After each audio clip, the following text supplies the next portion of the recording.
Today's guest is Jaime Taets, the CEO and founder of Keystone Group International. She's also a best-selling author. And in today's conversation, we talk about her newest book, Surviving Greatness. It's a parable based on her own real life story where she shares some really beautiful life lessons and orientations that, when we embrace them, can really help us move through life with more grace, with more wisdom and insight. In addition to being just an amazing human being and an entrepreneur and a leader, Jaime is also a really wise soul and very heart-centered and open. And she recently summited Mount Kilimanjaro. Enjoy today's episode.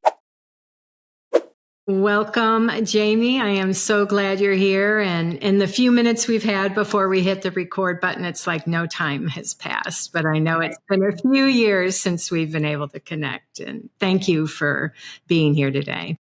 Thanks for having me. So I am holding up Jaime's newest book called Surviving Greatness, The Unnerving Reality of Being Born Great.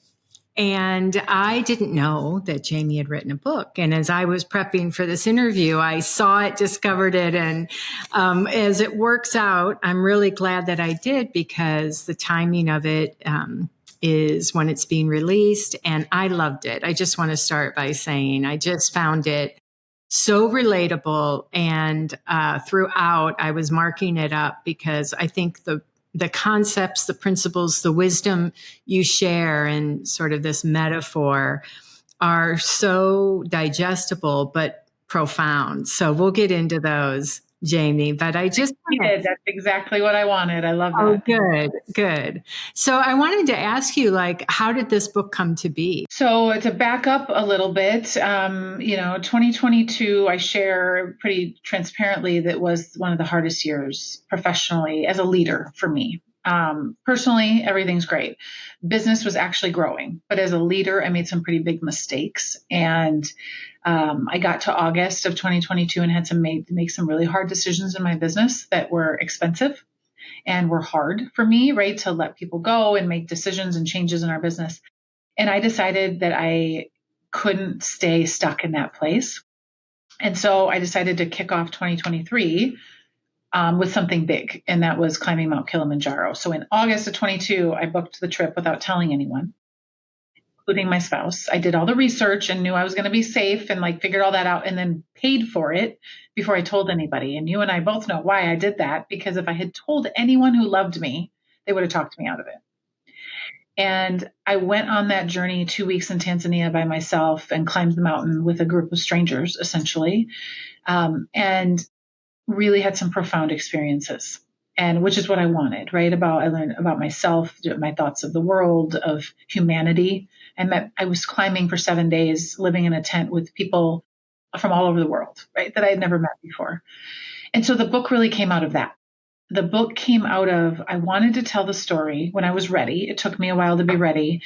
It didn't feel like it should be a leadership book, right? It felt like it should be a fiction book, which was not my area of expertise, right? I've written 2 other books, but they've been a bit more focused on the business side.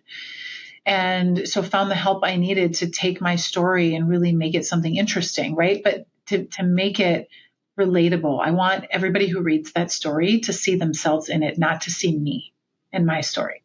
It was very intentional to lay it out that way, because I think no matter if I've had conversations with 22-year-olds who are stuck and are trying to figure out what's next for them, right? What's that next level of greatness? And I have 80-year-olds, right, who feel the same way about their legacy. And so that's my hope for the book, I guess, and for putting it out there in the world. Well, just from my own experience, as I said, I think you definitely did that. Your intention was very clear in my experience of it. And I'm curious, the mountain as a metaphor, what is it a metaphor for you? Yeah, it's interesting that I didn't know the mountain was going to be as big of a metaphor as it became when I was actually on it. And for me, it's about just those challenges that we hit, right? In our life, the obstacles, the things we have to climb out of, the failures or the left turns that happen, a job loss, a divorce, all of the things that kind of happen to us throughout our lives. We each have that story. Is how do we continue climbing the mountain instead of just staying where we're at, where sometimes it's more comfortable. Even if it's miserable, it's more comfortable in that place.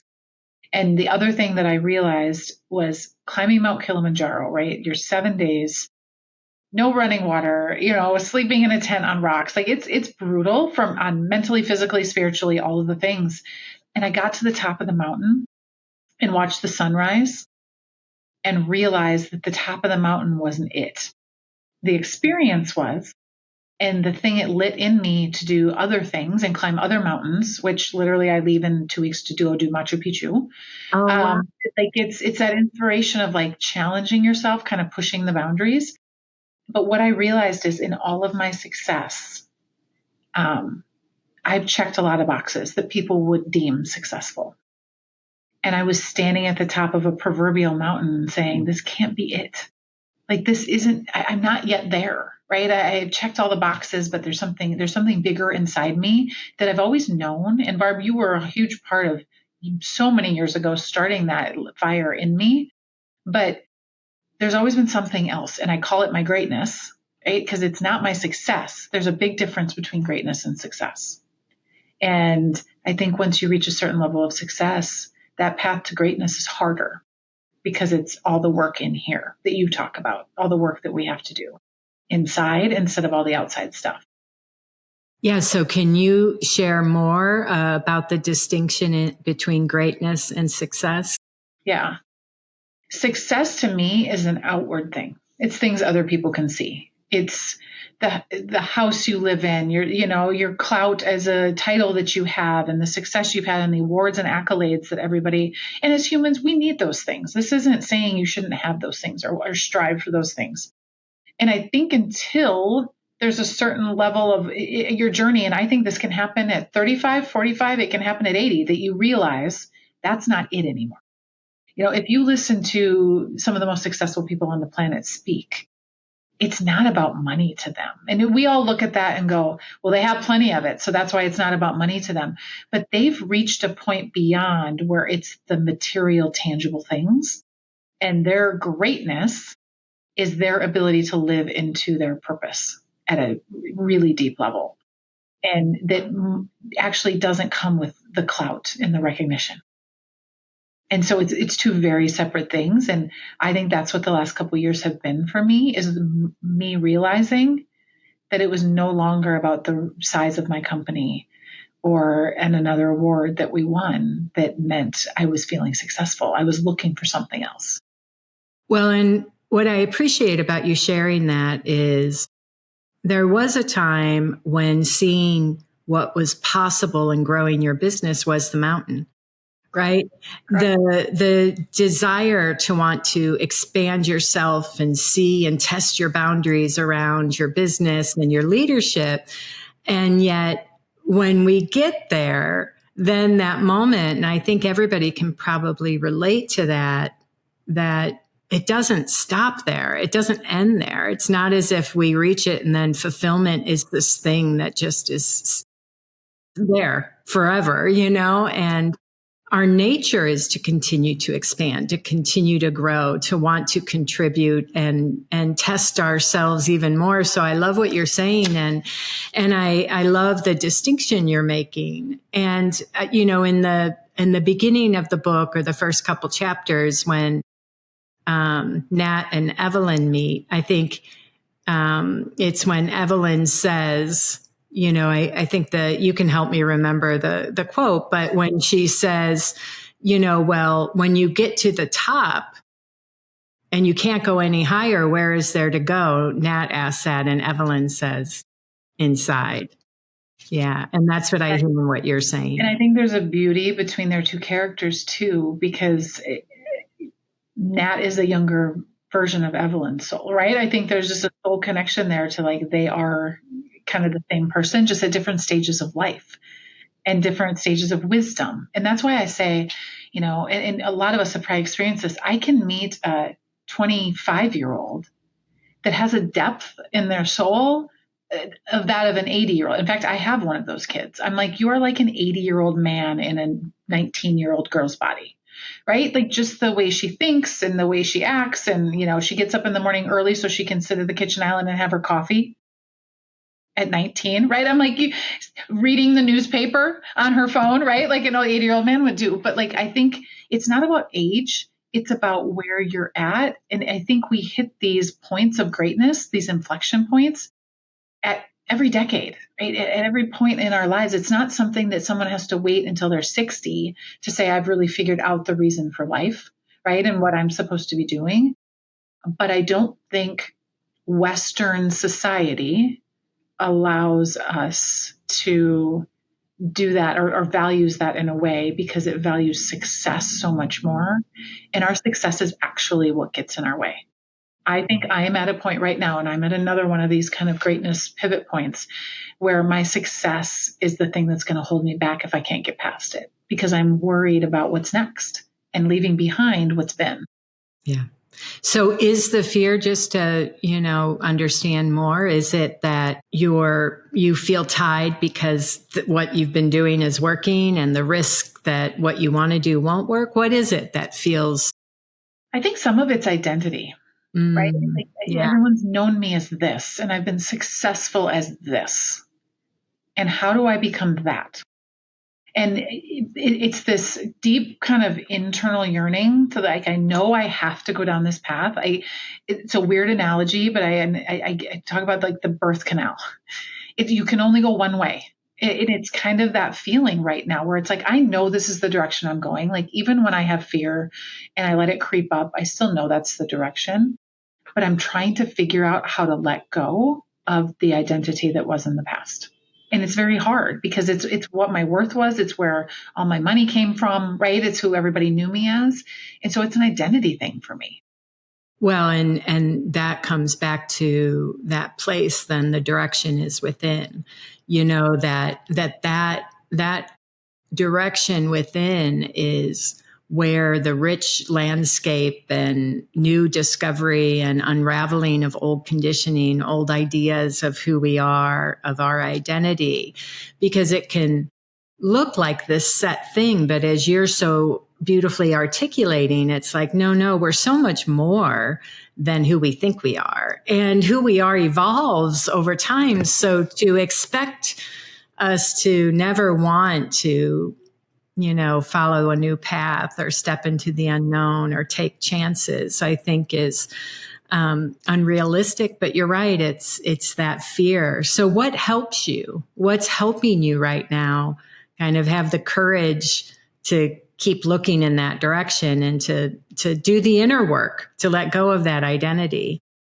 It's surrounding myself with the right support structure, support staff, right? Not meaning not people, but like the coaches and the mentors and the spirit, people that are helping me kind of gradually increase my spiritual, maturity, I would call it.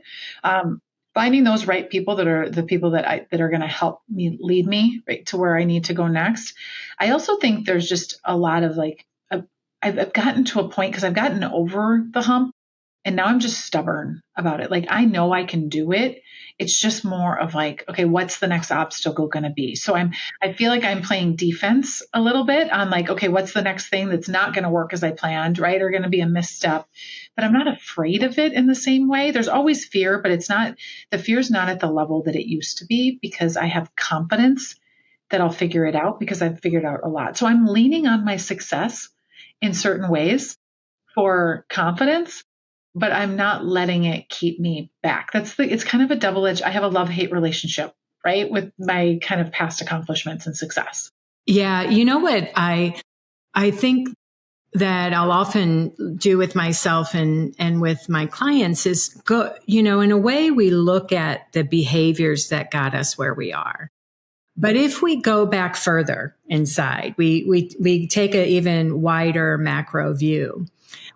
What helped you create the business and get to all that success was your ability to listen, your ability to be responsive, your resilience, your creativity, your resourcefulness, all of that. And you still have all of that. And that goes with you into the new thing.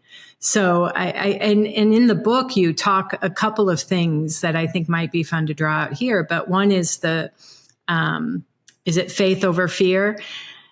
And What I'd love to talk about here is it's my takeaway from that is what are we putting our faith in? If we're going to think we have to have faith that it's all going to work out the way we want, that's harder because we don't, that's not predictable. But can we put our faith in ourselves and our ability to rise to the occasion to find our way? And the idea that this fear over faith, I describe it when I'm talking to people about it as like a tug of war, right? So we all played tug of war when we were kids, and you've got a team on one side pulling in one direction and a team on the other, and you've got that kind of cone in the center, that arrow in the center of who's going to win. And I feel like faith and fear are the same thing. You can't be in one, and you can't be in both at the same time. So if I am fully fearful, my way out of that is to find one thing that I have confidence in, one thing that I can have faith that I can tackle. And that could just be getting through today. And I mean that some days. I know I will get through today and tomorrow will be a new day. That ultimately pulls me into faith. And so the fear subsides. It doesn't go away because fear never goes away. It's just how we recognize it, how we handle it, and what power we give it in our lives is, I think, what I've learned to control. So I am fearful on a daily basis. So I don't want this to come across as like, wow, you reach a certain level of success and you don't have fear. It's not. It's actually, the fear is more intense in some ways. It just doesn't grip me and control me and keep me in the same place for as long as it used to. Yeah, I think that's so powerful because it can look like the skills and competency are what save the day, but it's not. It's realizing that if you look, no matter who you are, if you look to your life, you will see over and over again times when you were met with the unexpected or the unknown and you found your way, and to your point, you had feelings about it, and maybe there's a desire not to have those feelings again. But what you're really pointing to, which I think is really powerful if people see it, is do you know what you're made of? Like ultimately what you're made of to be able to rise to the occasion or handle the challenge or figure things out. Right. And life is meant to, I always talk about it in terms of building muscle. Yeah. Like the challenge is build muscle. So, I've gotten to a mindset, and again, it's a constant struggle to work on it. But instead of why is this happening to me, or why is this happening? What is this preparing me for?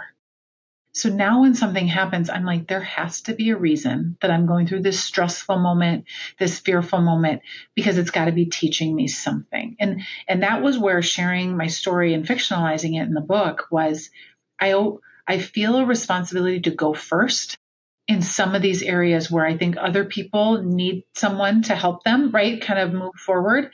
And so this was me going through really tough time, something that was really tough for me. So I could come out the other side and turn around and go, okay, come on, I'm going to help you through next, right? It's kind of turning around and giving your hand out to the next person that needs to come through it. And I've learned from people who have done it before me. So that's my responsibility now that I feel. And I'm hoping that's what the book can do for people I'll never meet, because there will be a lot of people I'll never meet that hopefully it has an impact.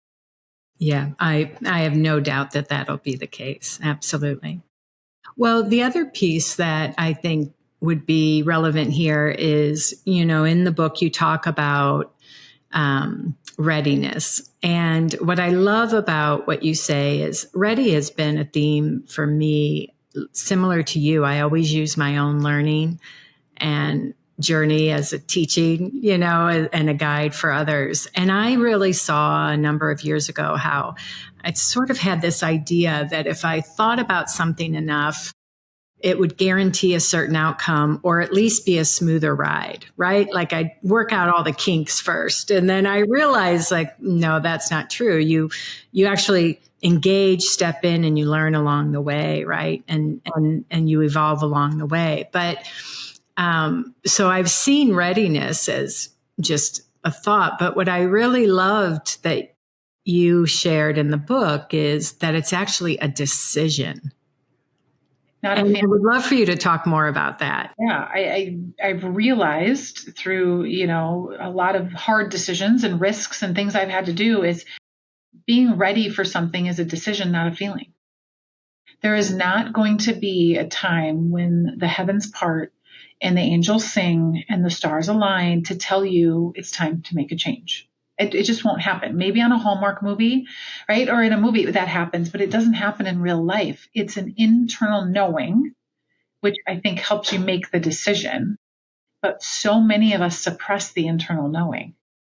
We think it's a like crazy idea, like where'd that thought come from? Or right. And that's really the journey you helped me be on, is like, how do you listen to that internal knowing to give you confidence to make the decision?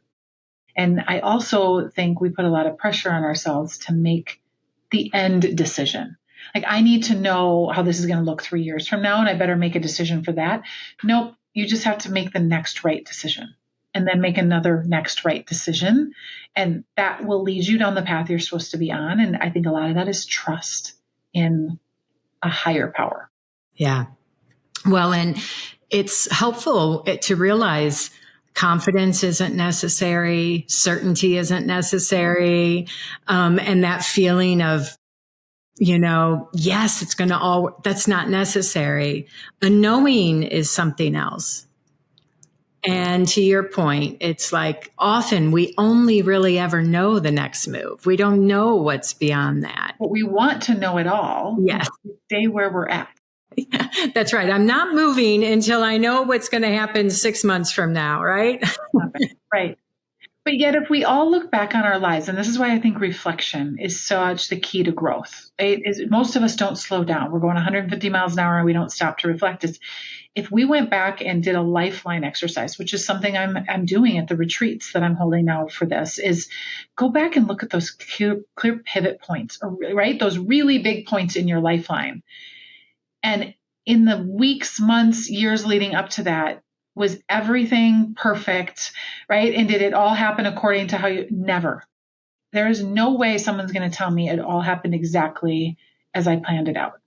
Something forced you, right? And that's where the pivot comes from. Because if it's all exactly how we plan, we're living a life of comfort. We're not living a life of challenge and change. Yeah. Yeah. And I think that, those pivots in my life, and, one of them, leaving Paris, leaving an executive role, moving back to the States, starting my own business.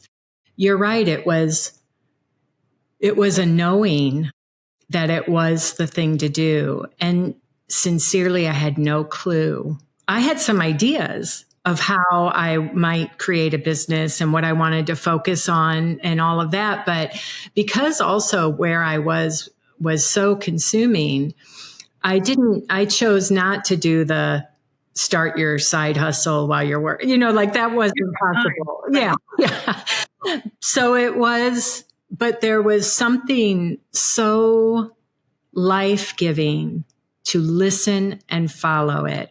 And I remember a few weeks after getting back to the States, I had signed up, and to your point, for a coach and a mentor to support me through the transition. And we were in this group.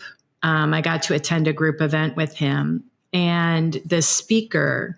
And I remember in that moment just sitting with so much gratitude that I had listened. Yes.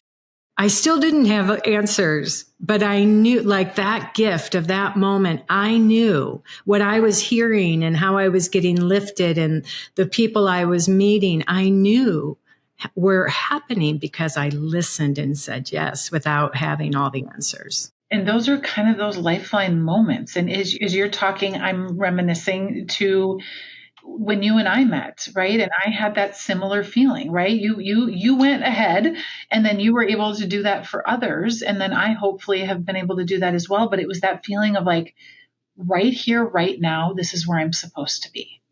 And I don't know why. I have no idea what I'm going to do with it, right? But I need to just let it all in. And you can have that moment at an event. Yeah. And somebody you meet, right? You can have that moment in a family. Like, I think we don't pay attention to those moments that are kind of there for us to go, whoa, this feels really good. It's like ultimate presence for me, right? I'm not good at it every day. I get my meditation in, but like during the day, everything's harried. But like, I remember those pivotal points where I was like conscious of where I was at, what I was doing, who was around, right, and impacting me at that moment. And that's what you're describing too.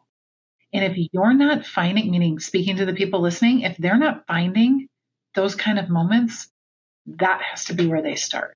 Yeah. Yeah, for sure. And, as you know, because we've shared, I had no clue how much I was living inside my thinking, and the capacity of my mental mind was huge. And so I had to cultivate my ability to orient myself internally, less to my thinking and where my mind was taking me, and more to the moment. And you're right, that ability to distinguish that inside myself. Wait, am I oriented to my mind and all my thinking and processing, or am I connected to the here and now, to the person or nature, the tree in front of me, whatever it might be, the speaker? And I think that immediately started to offer me a richer quality of life that was like a little surprising to me, because I didn't think I needed it. Or, it wasn't something I was going after. Yeah, because you were successful already, right? You didn't know you needed that Yeah. until you needed it. And I think that's what happened to me as well, is like, once you got a taste of that and how it felt, you're like, oh, how can I have more of this in my life? And this just meaning that moment doesn't even have to be those same people. Right. It's how Exactly. can I have more of that feeling and that knowing? And I use the word confidence, because for me, I talk a lot with my coach about this, is I can like feel it here, and I do this because that's where it comes to me. I can feel the knowing here and here. I just can't see it yet here. And that's okay. Right. I'll figure that out. And so for me, it's almost like there's something behind me kind of supporting me, versus me having like the clear path of steps 1 through 10 that I need to do. I have no idea. Yeah. And I think that's reassuring in a way. Like, if we could really understand that we don't need to know more than we know, that the one step is enough, or just lean into what is nudging us, to lean into where your curiosity is taking you, maybe where your heart wants you to explore, to lean into that. And I'm curious, Jaime, as you've learned to listen to that more deeply, can you share an example of how that has supported you as a business owner? Well, it's certainly made me what the outside world would call a risk taker. And I would never have qualified myself as a risk taker. Again, it's probably on a spectrum, right, of levels of risk. But, starting my business, really leaving of fully good corporate role that I was not asked to leave, and going to start my own business with a knowing that, like, I think there's something bigger, different that I'm supposed to be doing, and I have no idea what it is. And I've just continued to take risks with that exact same approach multiple times throughout my business, really big hires. And some of them have been mistakes, right? They've been risks, and I was supposed to learn that lesson. So I truly believe right now, August of 2022, that low point was supposed to happen, because it set me on a totally different trajectory. It was a lesson I needed to learn. As painful as it was something I needed to learn. And, all of those moments throughout my life, going through a divorce, a lot of people, I've shared the story before, but 6 months after starting my business, I was in the middle of a divorce with no revenue coming in and 2 kids to support. Right. So because that happened, and I don't want to make light of divorce and kid, it's not, but my business grew because that happened. My knowing grew because I was in that tough spot, and those things needed to happen. It was part of the journey I was supposed to have. And that's not the same journey for everybody else. But, I think it's been those moments of just the more you have them and the more you recognize them as, okay, these are just muscle builders that I'm supposed to be going through. I don't want to say they become easier, but you can get through the pain or the fear around them, I think, faster, because you have confidence you've done it before. Yeah. Yeah. Yeah. You start to put your confidence, not that you know what to do, but you can find your way. I always say I'm gonna double down on me. Yeah. Right? If I'm betting, I'm gonna double down on me, because I already know that I've gotten through hard things. I know I can do this next hard thing. Yeah, a couple years ago now, I had a cousin pass away, and I was the power of attorney as well as the executor of her estate. And during the last week of her life in the hospital, I was having to make choices, decisions I have never had to make and never thought about making. Oh, yeah. Yeah. Or there was no preparation, like no way to prepare for any of that. And it was emotional and difficult, and there were family dynamics at play. So it felt complicated at times. But even in the midst of that, upon reflection, I realized, wow, I didn't waver in that time. Like through grace, whatever it was, there was something available to me, and I was just open and allowing that to guide me and inform me. Now, I think that's always there. But to your point, I have, in certain situations, and my business is one of them, I will overcomplicate things with my thinking. Self-doubt will enter, and I'll start to second guess. I'll want a guarantee, like all those things. Yet, yeah. So when I saw, I was like, okay, wow. When I really saw, like I had a felt experience of trusting that even more deeply, and in a situation that was much bigger than a business, right? Like, and so, but to your point, the knowing like that, doing that with consciousness and reflecting on that has allowed me to kind of carry that forward when I feel up against it or in the unknown. I call it every now and then I mute my knowing, like, and I don't realize it. And it's like, oh, I just need to go unmute that because it's probably going to tell me what I need to do next, right? Or what the answer is. But we get so ingrained in everything going around us, right? It's our conscious mind, as you taught me, right? Conscious mind versus unconscious mind is if we can push mute on our conscious mind, there's a whole lot of answers there. And that's what I've started to just, and I don't think that journey's ever done, so I'd like to say I've conquered that, but I haven't, is how do you create more white space, create more quiet in your life, even in small ways throughout the day, is kind of what my next goal is I have to figure out how to get rid of some of the frenetic energy that I create, right? And it's around me in order to get the really depth of clarity that I need for whatever's next, whatever that is. Yeah. Well, and I think that knowing that, I think so often we think our personalities are just kind of something we have to deal with. They look like they're fixed, like set, and to realize that's not true. We just have habits of mind or conditioning that has informed the way we move, but that there's range and there's new potential available to us, all of us. And the way to access that is, as you were saying, it's how do we go beyond the thinking and tap into that deeper, still quiet place within. And in that is where real, true potential sits. That's so great. How do you cultivate that, Jamie? What do you do that helps you cultivate that relationship? I'm working on it. I'm trying to get better, but for me, it's habits. It's healthy habits. I talk a lot about, in order to, especially in the leadership realm, in order to lead well, you need to be well.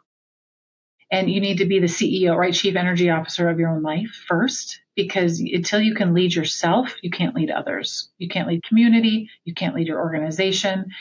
And so I take that to heart. I mean, this trip to Machu Picchu is that.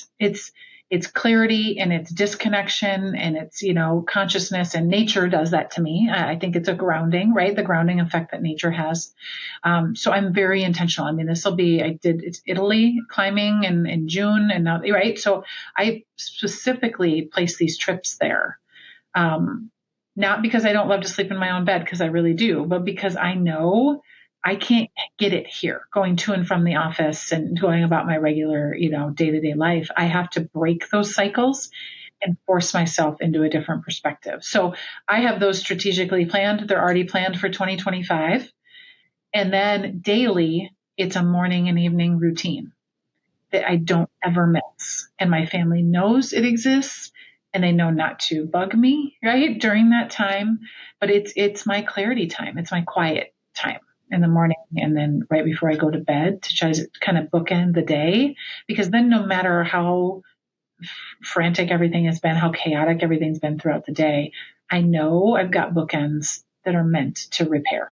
Yeah, that's nice. I think, there's so much new science that really supports that relationship between internal spaciousness and inner quiet and higher level thinking, more creativity, more resilience, and I often think about what you're speaking to is that reset.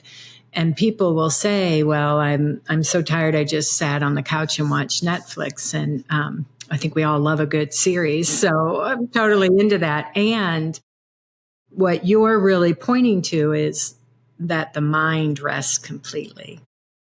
Yeah. And how to put in those practices or that awareness in a way. And nature is also, for me, a lovely way to do that, for sure. Yeah. But there are a lot of techniques. I mean, there's even great apps. So technology is not the devil if used the right way, right? But it can also be very distracting. You can, I've lost hours of my life on social media. I'm like, how is it in an hour? Like, I didn't even know that happened. Yeah. But you can also use it, right, for like Insight Timer. And like, there's great apps if you're not good at this to almost kind of put some boundaries up and force you to do it for a period of time. So I think people are getting much more aware, or they're curious about some of the other tools that are out there that can kind of help them. That's great. And I'd love to come back to and speak to, so you, if I heard you right, you are in a pivotal moment.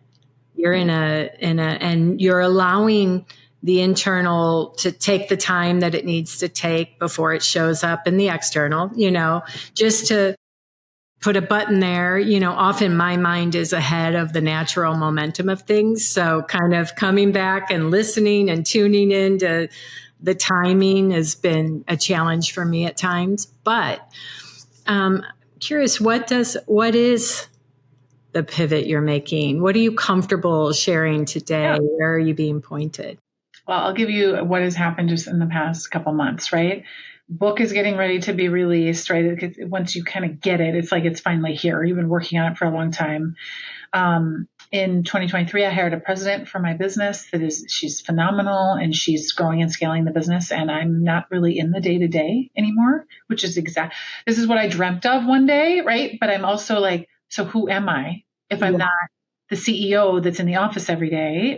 It's letting go of some of those past identities, which is really hard, and not letting go of the business, just changing my role in the business. And so my role is visionary, and it's, spending time reading and doing like that's literally on my accountabilities list. That sounds crazy, but like keeping up with what's happening and what's going on, and, in leadership and business.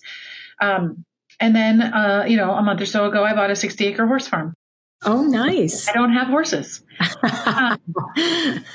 but it's a new adventure. And I share that because all of these things are happening at the same time. And I know there are people in my life right now that are looking at me like, what is she doing? Why is she doing this to herself?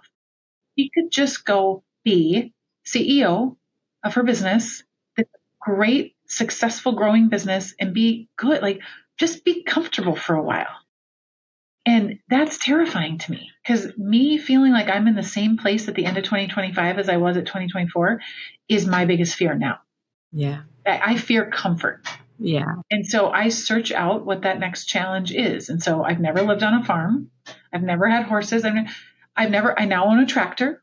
So there's different life goals that are happening now. But for me, it's not about the tractor or the farm or the book it's about, how am I challenging myself? Because I can't tell everyone else to go challenge themselves unless I'm willing to do it myself and go first. Yeah. So all of that is swirling, and I'd like to give you a perfectly laid out business plan for what's next for me. Yeah. I don't know yet, but I'm really confident it's going to be really cool, and it's going to be closer to my purpose.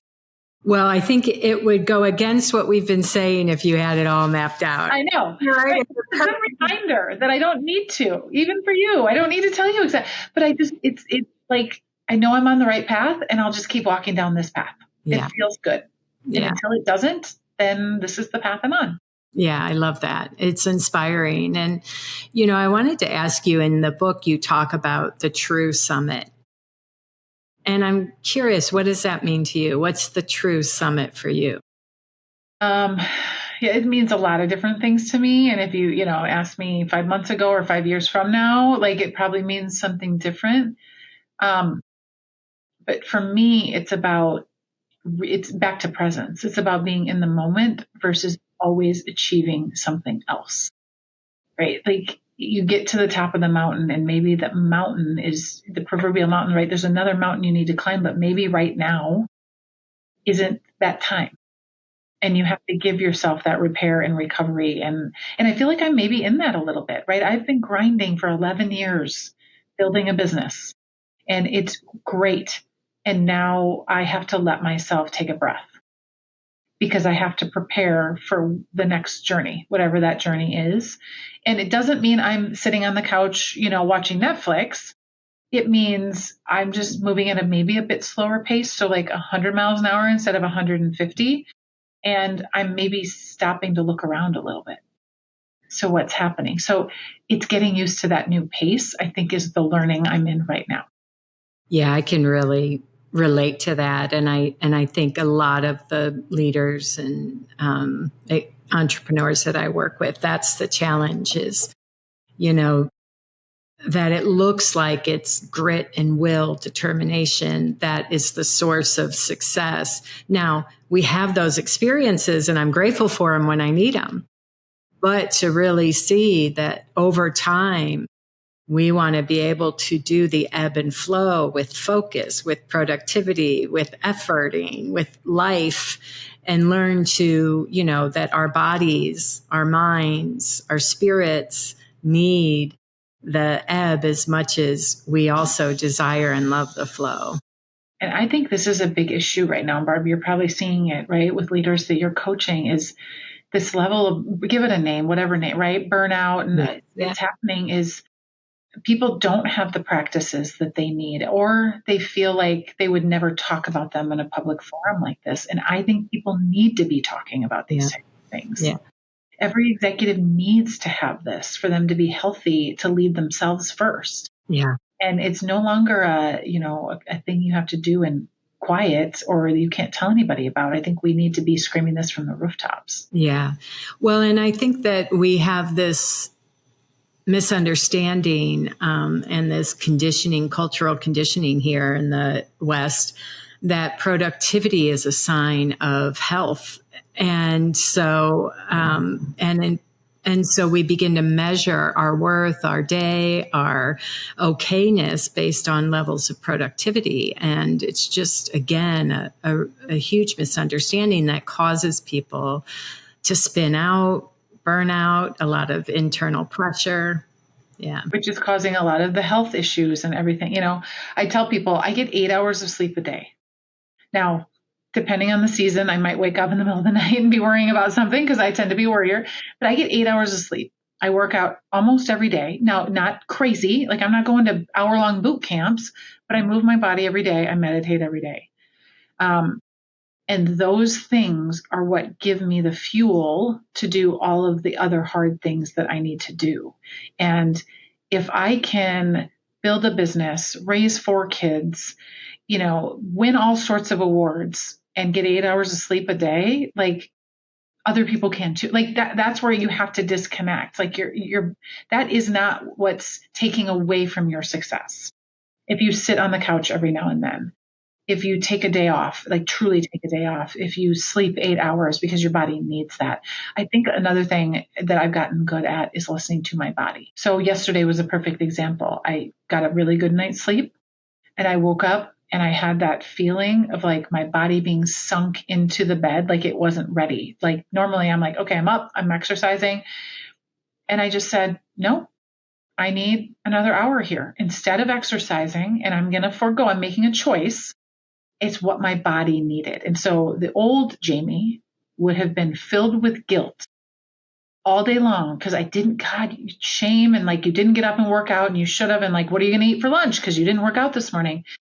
And the Jaime that is here now is like, my body needed that. It was telling me it needed to rest longer. It didn't matter. I'd already gotten 7.5 hours of sleep. Who cares? Right? It's that grace and just let your body tell you what it needs. And it's going to scream at you when it needs something if you're not giving it to you.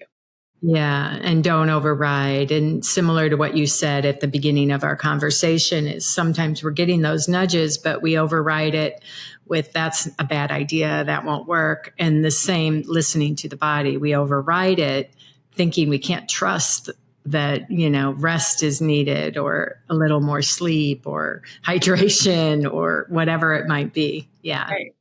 I call it the rumble strips, right? The rumble strips on the side of the road, they're there. We're just not choosing it. They're just not shocking us awake yet. Well, I've loved our conversation. And as we come to a close, I just want to give you an opportunity. Is there anything that's present for you that you'd love to share with the people listening or watching?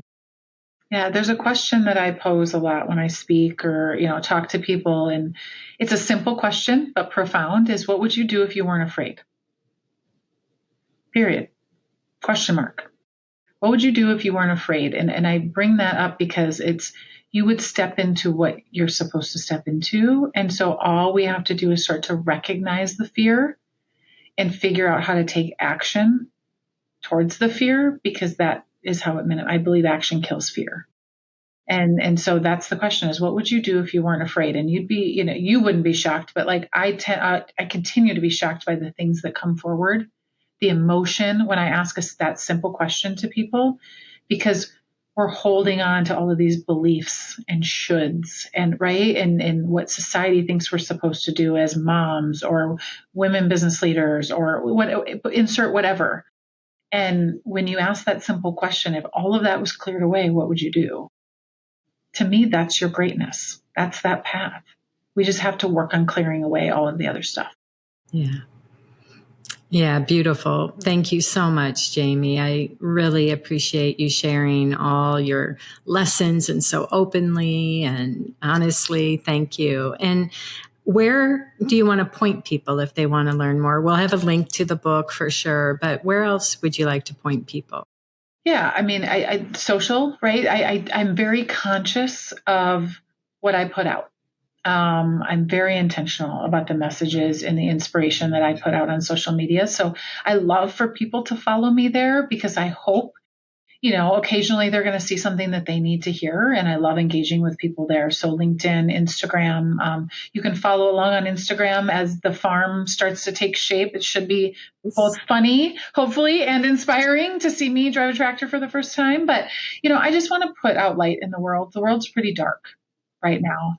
And, I feel a responsibility to put light out in the world. I do that through books. I do that through my social, through things like this. So thank you for letting me come on and be part of this conversation too. But yeah, I just love to connect with people if there's anything I can do to help. Yeah, thank you. And thank you for being such a light, Jaime. As always, thank you for tuning in. If you enjoyed this podcast, it would mean a lot to us if you could take a moment to first subscribe and follow wherever you like to listen to podcasts. Hitting the follow button means you'll never miss a show. All you have to do is hit the plus sign in the upper right-hand corner or click on follow. While you're there, if you like what you're hearing, we'd appreciate you taking a moment to give us a shout out and review. Most importantly, however, if you know anyone that would benefit from this episode, please pass it along. And finally, if you'd like to learn more about my work, Innerverse Academy, or upcoming events, you can check out my website at barbarapatterson.com. You'll find some great resources, classes, and videos, and a lot more. Thank you again for being here. See you next time.